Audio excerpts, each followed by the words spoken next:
A quick warning before we get started. This episode contains discussion of sexual assault that may be disturbing. Listener discretion is advised.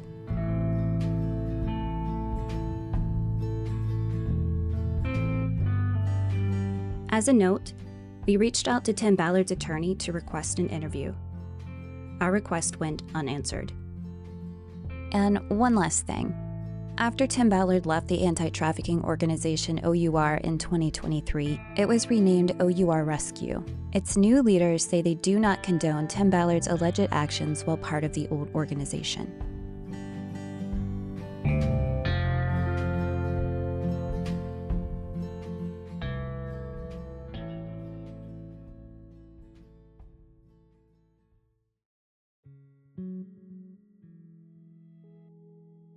Depending on who you talk to, Tim Ballard is either a superhero.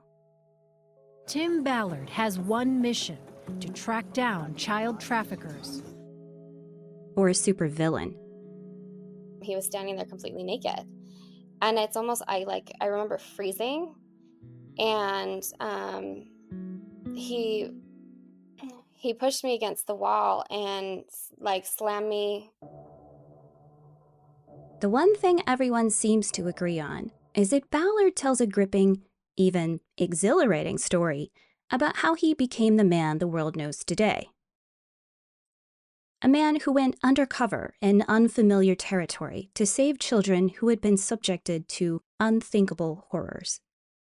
This was the first time I saw one of the kids from the video, and it changed my life. I jumped up and I'm like, I'm in 100%. Ballard's origin story is that of a reluctant hero. It's the story that spawned the 2016 documentary, The Abolitionists, directed by members of Ballard's church, the Church of Jesus Christ of Latter-day Saints. It also inspired a film called The Sound of Freedom. I don't think I can do this job, Tim. As soon as I lay down, all they see are those kids' faces. The movie is basically advertised as Tim Ballard's biopic. He's played by Jim Caviezel, who also played Jesus in The Passion of the Christ. Ballard was thrilled about the portrayal. Jim loves Jesus, and I love Jesus, and that's the most important thing to me, and so make sure it's him. Sound of Freedom is heavily dramatized. It was produced by Angel Studios, a Utah-based media company with a heavy focus on stories that, quote, amplify the light. Which is ironic, because Tim Ballard's story is actually pretty murky. It raised a lot of questions about his credibility and whether he was exaggerating his role in these child rescues. We have not been able to substantiate a single child that they claim to have rescued. I immediately saw a few red flags. Spiritual manipulation, spiritual coercion. So where did all the Tim Ballard hype begin? And how does his story play into the recent string of claims of sexual assault? Back in 2006, before Tim Ballard was the figure he is today, he was an immigration and customs enforcement agent working the U.S.-Mexico crossing in Calexico, California. He was part of a task force working to combat child trafficking. As he said in The Abolitionists, Ballard was initially reluctant to work in this dark and emotionally wrought world. I started off in the CIA and then went into the Department of Homeland Security, where they asked me to start a child crimes group. Initially I said, no, I can't do that. I got kids, I just can't imagine having to witness that kind of thing. My boss, he said, we need you to do this because this is so hard. You have a religious background that's going to give you the foundation so that you can deal with this. The first case I worked was absolutely life-altering for me. Ballard often calls things life-altering. In 2022, he spoke to podcaster Lewis Howes. During this interview, he took his story a step further. When was the moment where you saw something that just said, I'm taking this on as a life mission? It was the first time I saw a child that was from the videos. Ballard described how a seemingly ordinary traffic stop at the U.S.-Mexico border spurred his new life's mission. When I was like, this is it. I had to make a decision at that point. So what had happened was we got intel, an American man was kidnapping children in Mexico, smuggling them into the United States. And in San Bernardino, you can look at this case up. His name's Earl Buchanan. You can look it up. He had a compound up in San Bernardino where he was taking the kids and he was filming his sex acts with these kids. He was having sex with them and filming. And filming it. And so this guy's coming across the border and we're on the scene and we get the kid out, this 5-year-old boy. And it was the moment that he ran. 5-year-old boy. 5-year-old boy. Gosh. And I recognized him from the video. No way. And I was like, oh my gosh, I've never seen one of the kids from the video. And I didn't know, I had a physiological reaction. Like I didn't know if I could handle this. And then the kid kind of inherently knew we were the good guys, right? So he runs to us and jumps in my arms. No way. And he's like he's holding me and he's shaking. And I'm just like, oh my gosh, does he speak English? Does he speak Spanish? Maybe both, I don't know. And he spoke perfect English, which was haunting to me because the only reason he did was because he had been with this guy, as it turned out, since he was taken as an infant. Oh my gosh. And he said to me, like no 5-year-old should ever have to say to anyone, he said, I don't belong here. And the pain was so severe for me because I could immediately multiply that statement by millions of kids. And that was it. And then that led to raiding the compound, and we found 11 other kids. No. How old range? About from 6 to 12. Wow. Wow is right. Ballard paints such a powerful image of that moment. I can see it right now, the young boy clinging on to this hero, the two crying with each other. In some tellings, Ballard says the boy gave him a necklace and asked Ballard to find his sister and rescue her, which, fortunately, he later did. You can see why people are drawn to Tim Ballard and the mission of OUR, but Ballard's origin story isn't over. It isn't until he's home with his wife and kids that the brutality of the experience, the evil he just witnessed, truly hits him. I went home after that operation and it changed my life, but the change was either going to be I'm quitting forever or I'm all in because you can't, it's too much to go one or the other. You can't go middle ground on this, right? And I went home that night after 2 or 3 days. Actually, I went home to my wife. She didn't really know what was going on. I walked in the house and then I see my kids, right? And they're playing and having fun. And this kid was literally 12 miles away. I live 12 miles from the border. This was happening to this child. And the whole dichotomy of how can we be in the same community and hell here and, almost paradise here for these children who have I lost my mind. I couldn't handle it. I saw my children being hurt. I went to a mental, and I literally fell down. My knees collapsed. I fell down, and my wife thought I was having a heart attack or something. She runs over to me. She's like, "What's wrong? What's wrong?" I'm like, "I'm out. I'm out or I'm in. I can't. This is so bad." And it was my wife again who said, she got me calm and she said, "Look, it's hard. I know the pain. You're clearly suffering something, but how does that compare to what that child suffered?" Oh my gosh. And I was like, "No, you're right. That's it." Yeah, you're not experiencing it. Yeah, I'm like, I felt guilty. How stupid. I'm up on my knee. I jumped up and I'm like, I'm in 100%. This scene is almost biblical. Ballard falling to his knees in despair, searching for guidance from a higher authority. And the story isn't over. Just like Jesus rose from the dead, Ballard was also born anew, when he decides right then and there to quit his government job. But in reality, this conversion took a little longer than Ballard likes to admit. 7 years after this moment of divine guidance, Ballard finally acted. The border rescue occurred in 2006, but Ballard didn't leave DHS until 2013 to focus on the search for a missing boy in Haiti named Gardy Marty. Gardy was kidnapped in 2009, and in 2010, a devastating earthquake hit Haiti. Ballard wrote on his website that he, quote, first learned about Gardy's case in the news, unquote. He saw a video of the boy's father, Gesno, searching for people in the rubble. Reporters interviewed Gesno, and he told them about his son's disappearance. Ballard says that weeks went by and he couldn't stop picturing Gesno. He, quote, did some digging and found that they had mutual connections. Ballard never explains who those connections were. But he says he flew Gesno out for an unofficial meeting to learn more about his story. Here's how Ballard tells it. When I first met Gesno at a restaurant, I asked him what was being done to find his son. And he answered my question with a question I wasn't expecting. He said, do you have children? And I said, yes, I do. He said, could you sleep at night knowing that one of your children's beds was empty and you not knowing where they were? And I said, of course not. And he said, well, that's been my reality.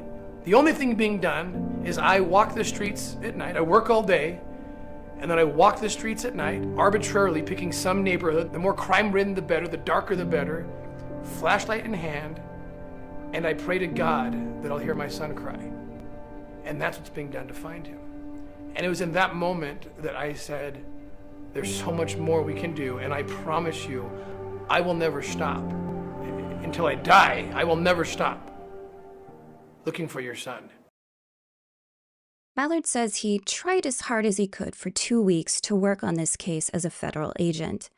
Even though Gardy was born in the U.S. and therefore was a U.S. citizen, the crime was based in Haiti and was committed by Haitians, so the investigation was under the jurisdiction of the Haitian police. He says his boss told him he had to stop working the case because it was outside the jurisdiction of the United States government. Ballard was devastated. He had to keep his promise to Gesno, so he quit his job and formed Operation Underground Railroad. This story is the foundation of who Tim Ballard is today. But it's actually pretty wild that he tells this story to this day, and that so many people believe him. Because Ballard's story isn't total bullshit, but it's close. Up next, we speak with experts who tear apart Tim Ballard's story. When you think about businesses with wildly impressive sales, like Thrive Cosmetics with its mission-driven beauty products, or Cotopaxi, known for its ethical outdoor gear, you think about great products, strong brands, and marketing that really connects. But what often gets overlooked is the business behind the business, making selling and buying seamless. For millions of businesses, that secret to success is Shopify. Running a business takes a lot of work, and success often comes from what's happening behind the scenes. You need more than just a great product. You need the right tools to make your business grow.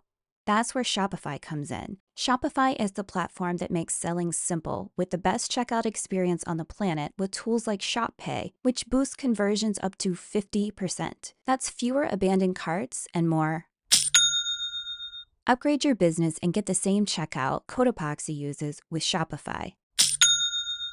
Sign up for your $1 per month trial period at shopify.com/OPP, all lowercase. That's shopify.com/OPP to upgrade your selling today. Shopify.com/OPP. This episode is sponsored by BetterHelp. Do you ever feel like you have to put on a mask to get through interactions? We all wear masks sometimes, whether at work, with friends, or even around family. But wouldn't it feel amazing to take off that mask, to accept all parts of yourself? Therapy can help you do that. It's about learning positive coping skills, setting boundaries, and becoming the best version of yourself. With BetterHelp, you can start your journey towards personal growth. BetterHelp is entirely online, designed to fit your schedule. All you need to do is fill out a short questionnaire and you'll get matched with a licensed therapist. You can switch therapists at any time with no extra cost. Take off the mask with BetterHelp. Visit BetterHelp.com/opportunist today to get 10% off your first month. That's BetterHelp, HELP.com/opportunist. Now, back to the story. Tim Ballard's origin story involves the 2006 rescue of a young boy at the U.S.-Mexico border and the search for another boy who went missing in Haiti in 2009. These events caused Ballard to dig deep within himself. and sacrificed the safety and certainty he'd always known in order to answer a call from above, a call for justice. Both events culminate in Ballard leaving the federal government and forming Operation Underground Railroad in 2013. This story is character-driven, rife with conflict, and impossible to look away from. I mean, it is a good story. Almost too good. Let's start with that little boy at the border. Remember how Ballard was given intel on a human trafficker and how he sold child sex abuse material of a young boy? None of that was true. That's Damian Moore, an investigative journalist and founder of the American Crime Journal. Damian was one of the first journalists to take a closer look at Tim Ballard. Ballard claimed that he saw the boy literally stop the van and recognized the boy from an intelligence bulletin when he worked with Homeland Security investigations.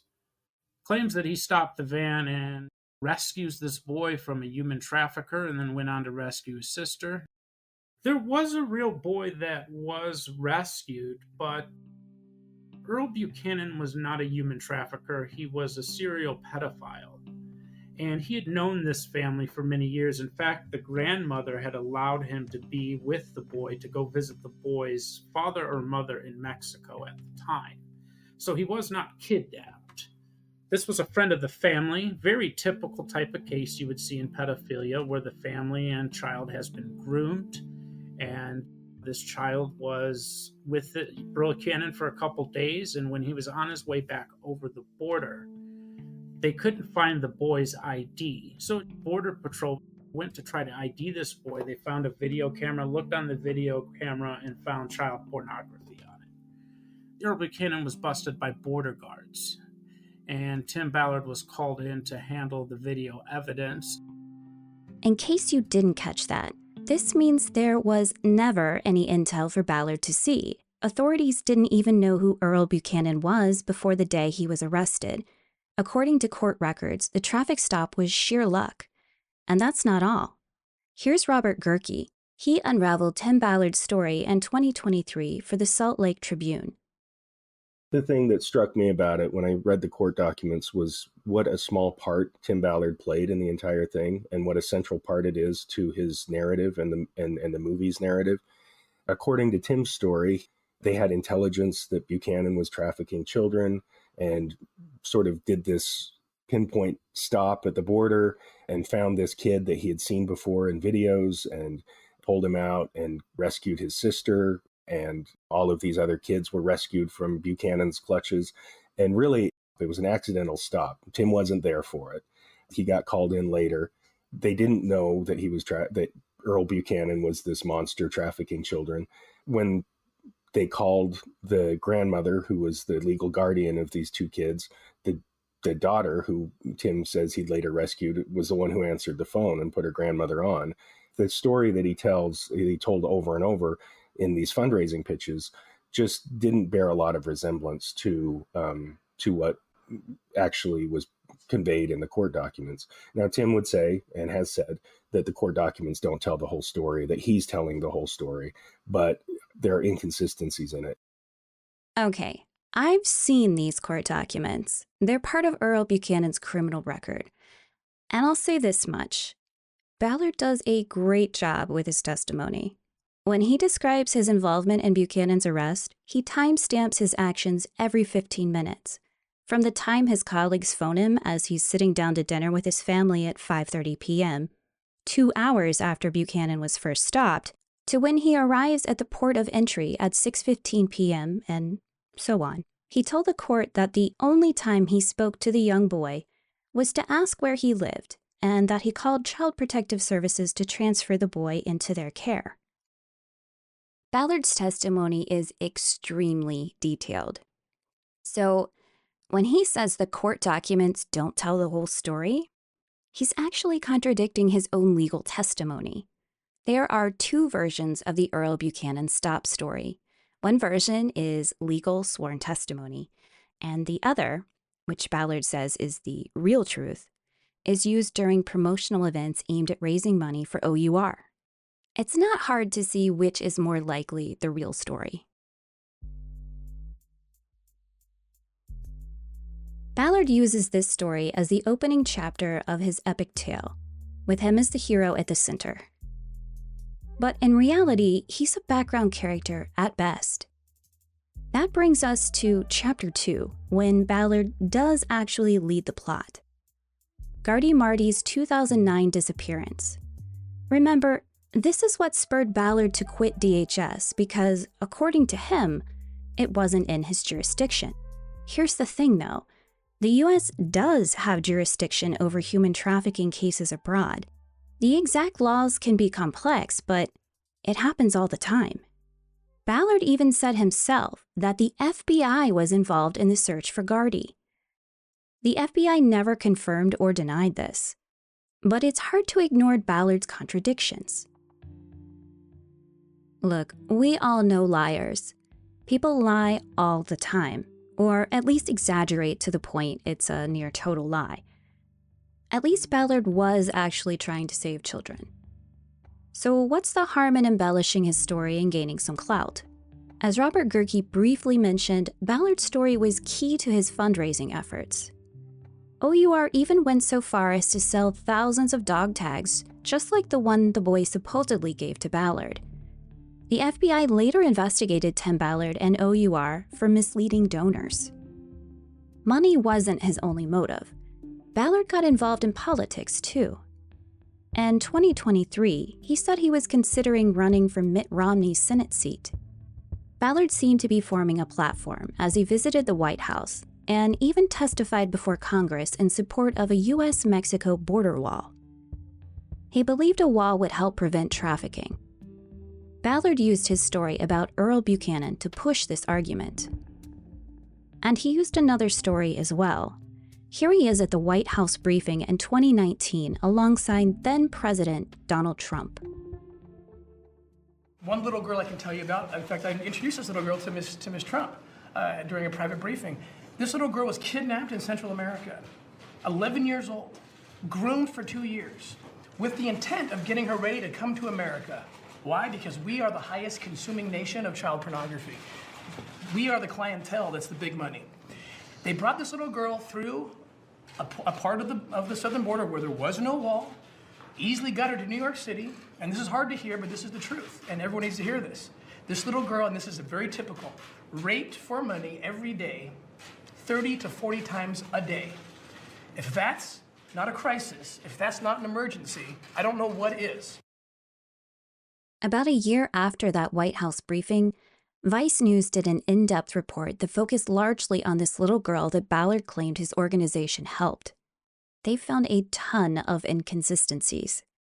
One of the most obvious was how a few years before his White House visit, Ballard told this story on Fox News. But in that telling, he said the girl was 13 years old, not 11. You could brush this off as simply misremembering her age, but here's the bombshell revelation. Tim Ballard and OUR didn't help this young girl escape at all. She is indeed a real person, and her case went to federal court. And those court documents reveal that she escaped her traffickers on her own. So, what is Tim Ballard talking about? And who did Ivanka Trump meet? Honestly, it's not even worth trying to work out all the kinks in Ballard's claims. But there is another long thread to unspool about Tim Ballard's background.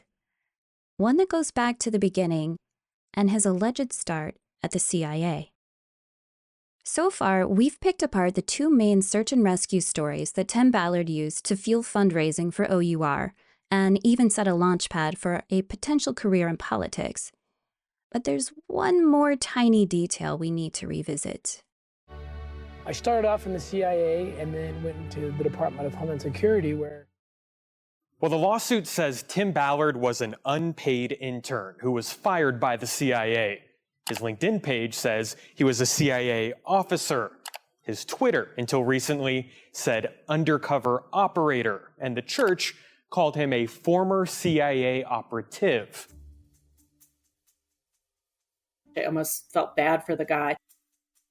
That's Lindsay Moran, a former CIA officer and author of the best-selling memoir, Blowing My Cover.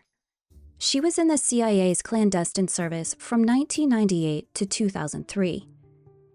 I spoke with her for this episode about being undercover for the CIA. I wanted her input on Tim's story because as I started digging into his career claims, I noticed that things weren't really adding up. Specifically, his claim that he worked for the CIA. There's been a lot of speculation on whether this is true.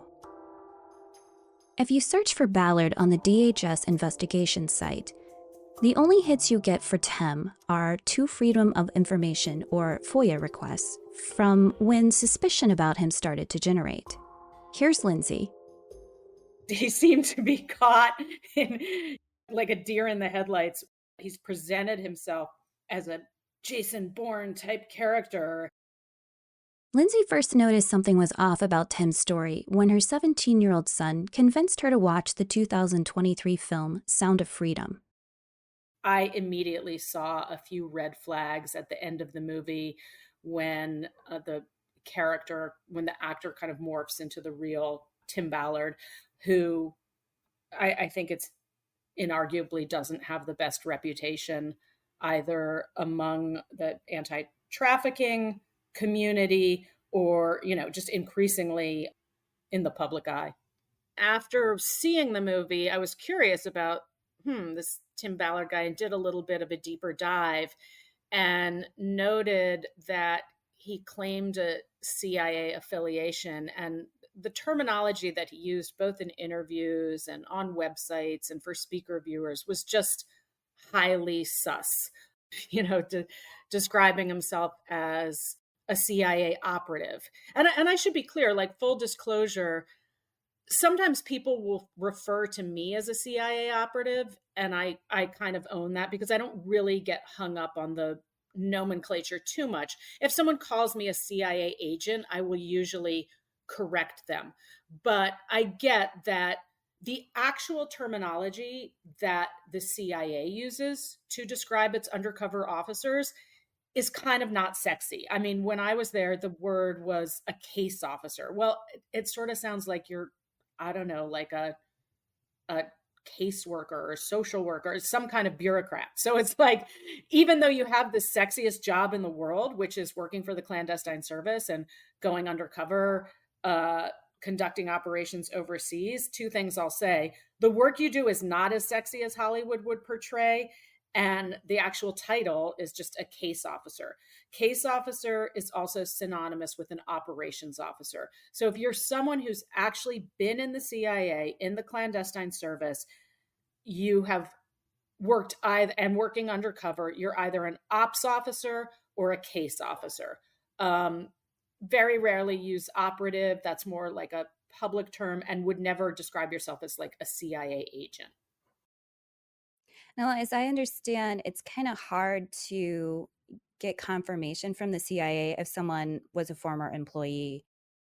It is. I mean, the CIA is not going to comment probably on someone like Tim Ballard unless he gets to be just such a pain in their ass and such an embarrassment that they actually have to say, okay, this guy was an intern or whatever he was at the CIA. My understanding from talking to a few people who know Ballard more closely than I do, I've never met him, is that he did have an internship at some point at the CIA. I've also heard that he might have been a watch officer, and a watch officer is kind of like a desk jockey. I mean, not even that elevated. A watch officer is someone who, when cables come in overnight or correspondences come overnight, that person sits at a desk and makes sure they go to the right people. But regardless, a watch officer, an intern, he has also, I watched a video where Tim Ballard claimed to be an analyst officer, which is a term that nobody who worked for the CIA would ever use. I reached out to some former colleagues. I'm like, have you ever heard of this guy? Nobody who's actually still in the CIA had even ever heard of him. It's true that the CIA itself might not comment on whether or not Tim Ballard worked there. It's not because he was some super top secret operative and they can't reveal it. It's just because they don't care about Tim Ballard. They have no idea who he was. Ballard's LinkedIn profile says he worked as a CIA officer for less than a year. It's not really clear what he means by officer, but Lindsay explained that it doesn't really matter. Even if he was a watch officer, it's not the prerequisite he tries to make it sound like. I talked to Damian Moore about this too. Well, I know Ballard is really hiding behind these titles, saying he's like a former undercover operative for Homeland Security, that he worked for the CIA. Has any of this been proven? No, I have it on account from two of his family members and close friends that he had failed the psychological profile or background on with the CIA. They wouldn't go on record, so we couldn't report it at the time, but it has been since released. I think by Vice News has mentioned it, that it was stated by a friend of the family. He did work for Homeland Security for a number of years, I think about 7 years, if I'm not mistaken.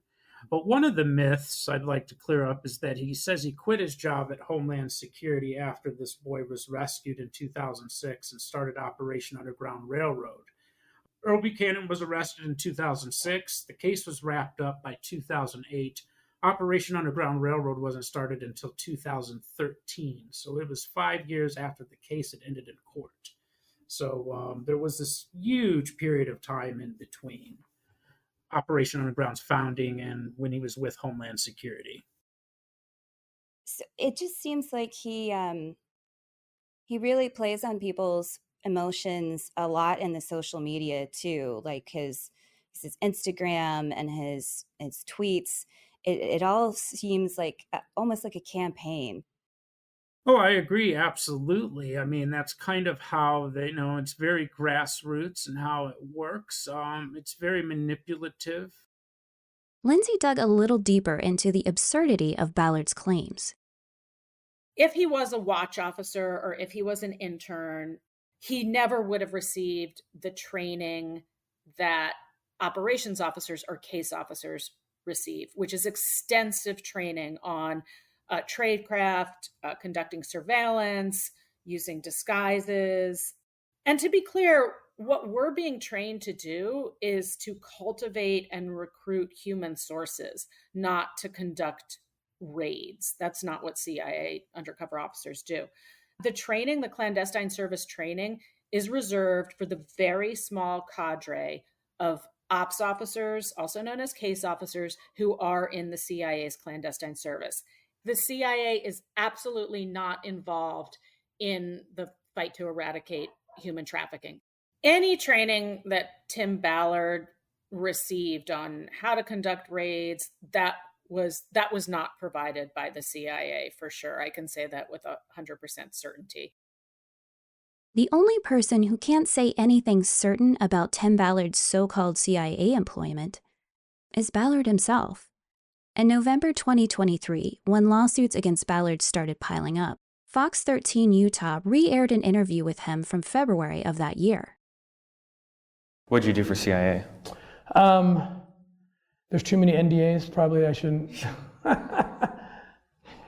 Is that? It was all the cool stuff I ever did with HSA. Yeah. Got it. Just because CIA is just such a secretive. Yeah, but it wasn't operational stuff. It was analytical. It was an analyst officer position, not like it wasn't like hands-on. Like I said, all the cool stuff is. So your job was as an analyst? Yeah, I was an analyst. You know the old saying, if you tell the truth, you only have to remember one story? Well, I feel like someone should have taught Tim Ballard that lesson when he was a kid. He's clearly trying so hard to remember the different versions he's told. Anyway, Ballard's NDA claims stood out to me, so I asked Lindsay what she thought about that. Ballard said he couldn't talk about his time in the CIA because of the NDAs. As I understand, the CIA wouldn't call it that. If there were an agreement, they would call it a secrecy agreement. Is that right? Absolutely. I've never heard anyone describe or be asked to sign an NDA by the CIA. It just doesn't exist in the CIA. When you enter the CIA, the clandestine service, you sign what's called a secrecy agreement. saying that you won't talk about what you do, you won't publish anything. For example, when I wrote my book, I had to petition with the pre-publication review board to be able to write my book. They had to vet it, but that was all based on my secrecy agreement. And that was another red flag to me about Tim Ballard when he referred to an NDA. That's just not terminology that the CIA uses. Like many others, Lindsay wonders if Tim Ballard has ulterior motives for beefing up his credentials. It seems pretty obvious to me that Ballard was building a political base for himself rather than display the characteristics that are typical of a real CIA officer, which is cool and calm under pressure, no ego, able to blend into the background. He actually exhibits all of these characteristics that are the kinds of things we would look for if we were looking to recruit someone.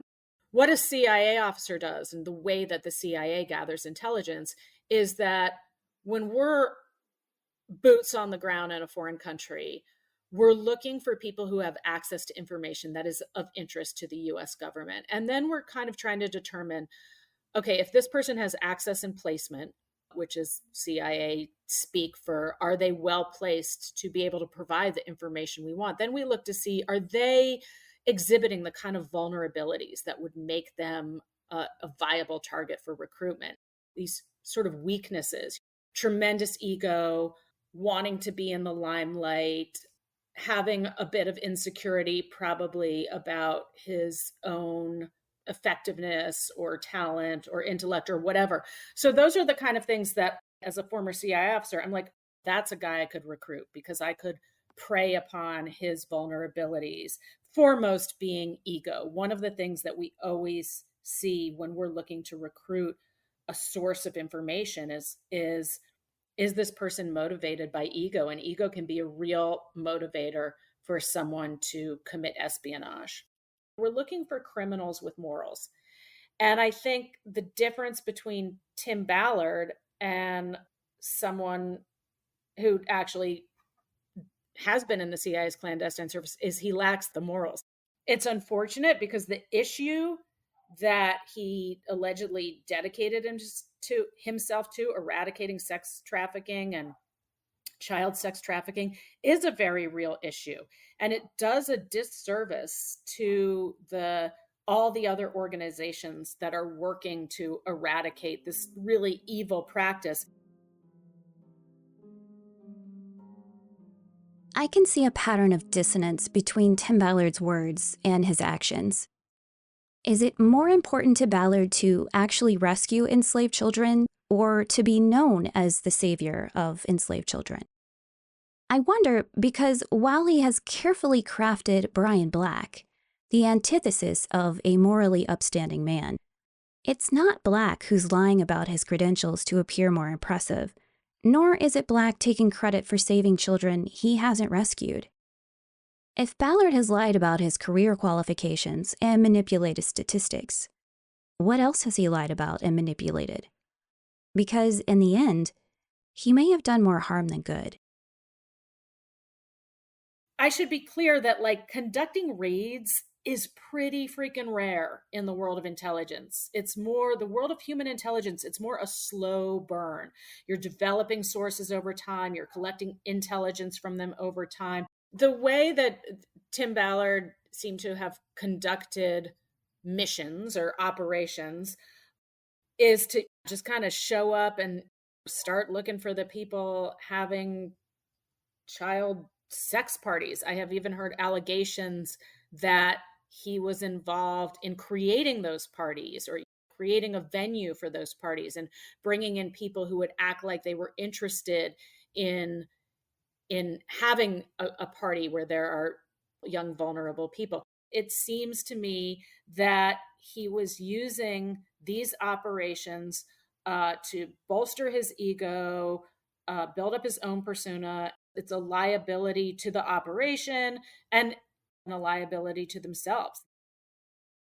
When Lindsay says liability, she's not just talking about optics and branding. Tim Ballard put people in real danger. He was frequently encouraging physical contact and sexualized interactions, making lewd gestures, like watching and grinning, very creepy stuff. It turns out, behind his God-fearing persona, Tim Ballard's got another side to him. One that drew people to his cause and convinced them to do things they didn't want to do. On the next episode of The Opportunist Tim Ballard Unmasking a Hero, we explore the experiences of another woman who has sued Ballard, Bree Ryder. A Marine veteran and licensed clinical social worker, Bree was severely injured during an OUR training exercise.